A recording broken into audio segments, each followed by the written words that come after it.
Hello Guardians, and welcome back to Corridors of Time. I'm so glad to be able to provide a new video for you guys, and we've been away for a little while, but we finally settled into a groove, and now we're going to provide a new build video for you. Starting off today with the Strand Titan. This build is very incredible inside of the Legend Onslaught. So the meta inside of Legend Onslaught is having a Tether Hunter with Orpheus Rigs as the exotic armor choice, Phoenix Protocol Warlock as the exotic armor choice.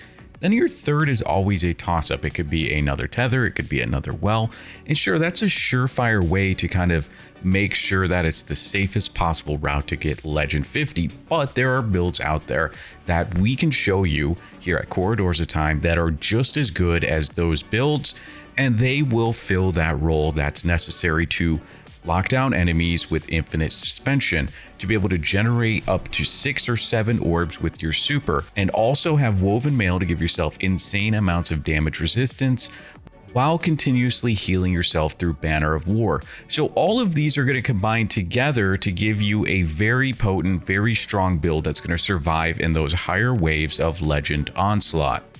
Part 1. Exotic Armor. In this build, we're going to be using Abeyant Leap with the exotic perk Puppeteer's Control. You're going to be casting your barricade with the correct aspect, and it's going to send out multiple projectiles forward that are going to seek enemies and then suspend them. Suspending any enemy in this way will provide you with Woven Mail for 10 seconds. This is a great exotic for pairing crowd control and survivability in one. Part 2. Exotic Weapon. For the exotic weapon in this build, we're going to be using Final Warning, which has the exotic perk All at Once. Fully charged shots to mark targets unravels them. ADSing your charged burst deals 100% more critical damage to marked targets. This is going to provide strong unraveling and very high burst damage with those charged shots when you are ADSing and hitting the crit on any enemies. But if you're looking for a Grand Master variation of this build, I would suggest using either Wishkeeper or Quicksilver Storm. So Final Warning could just be swapped out for Quicksilver Storm, but we also have to keep in mind that Quicksilver Storm was recently hit with a couple of nerfs. They reduced how quickly you can get the charged grenade shots, and they reduced how much damage the charged grenade shots deal. Whereas Final Warning has never received any sort of nerf, doesn't even have a catalyst yet, and just dealing 100% extra critical hit damage by charging up your shot is incredibly potent. The amount of unravel that it sends out is also very great because it doesn't rely on picking up an orb to be able to start initially unraveling any enemies at the onset of the engagement. Part 3. Subclass Setup. For the Berserker Titan, they only have one super, which is Blade Fury, which is a roaming super, but it does have the capabilities of making a lot of orbs to regenerate your Well and Tether in your 3-man fire team. As for class ability, that's the most important one that we're going to start with here. It is Rally Barricade, which has a base cooldown of 38 seconds. We're pairing this with the aspect Drangar's Leash. We activate our class ability, and those projectiles are going to go forward. There will be 3 because of our exotic armor piece, Abeyant Leap. Those will suspend enemies. With Abeyant Leap equipped, we will gain Woven Mail for any enemy that is suspended in this way. To pair in the kit with this is Shackle Grenade, to provide some additional ways to have more suspension. This helps ensure that when your class ability isn't active, that you have Shackle Grenade available to lock down enemies. This helps immensely with crowd control in the build, and because you're using Final Warning, this will synergize with it so you can hit those charged up shots.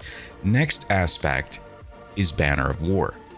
Now, defeating a target with a melee attack, which we do have 3 copies of our melee, or a finisher, will activate Banner, so you don't have to worry that you don't have the grapple melee to activate Banner. You can get a finisher on anything that's suspended, you can melee anything that's suspended, and start Banner.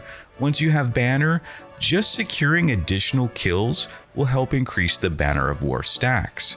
That's going to help provide healing. So on top of having the Woven Mail from suspending enemies with Abeyant Leap, We're going to have Banner of War to pair with it to keep us alive as well.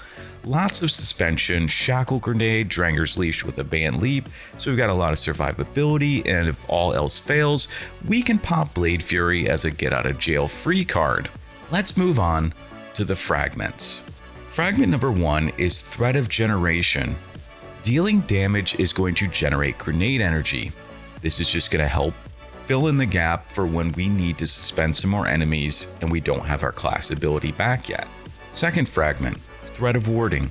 Another way to gain Woven Mail is by picking up Orbs of Power by having this fragment on. So with both Abeyant Leap and Threat of Warding, we have multiple ways to gain Woven Mail. Threat of Mind. Defeating suspended targets grants us class ability energy. By defeating any suspended target, we're going to gain little bits of class ability energy, which is going to help refund that Rally Barricade to help get us back to Dranger's Leash being active and available again. With Threat of Continuity, this is going to ensure that our suspensions last their most available duration possible. So this is going to make sure that that Shackle Grenade, as well as Dranger's Leash, are going to have the max duration for suspending targets.